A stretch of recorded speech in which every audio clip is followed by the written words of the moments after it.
मी असं म्हणणार आहे की ईव्हीएमच्या संदर्भात सुप्रीम कोर्टाने दिलेला निर्देश हा योग्य आहे. फक्त सुप्रीम कोर्टाला माझी असणारी एकदा विनंती आहे की त्यांनी पूर्णपणे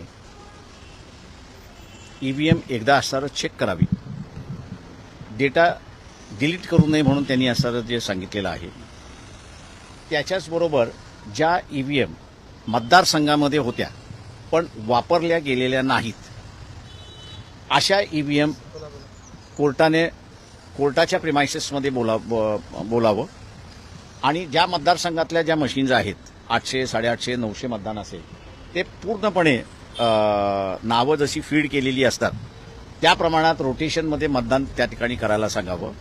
आणि ते मतदान योग्य येते का, म्हणजे आता समजा 850 मतदान आहे असं धरून चालू आणि 7 उमेदवार आहेत, तर 7 उमेदवार आहेत म्हणजे 7 माणसं त्यांनी उभी केली पाहिजेत आणि त्या प्रत्येक 7 माणसाला 130 मतदान हे करायला सांगितलं म्हणजे राऊंडमध्ये वन आफ्टर ते करून घेऊन त्या उमेदवाराला 130 मतदान मिळतं का हे सुप्रीम कोर्टाने तपासून घ्यावं.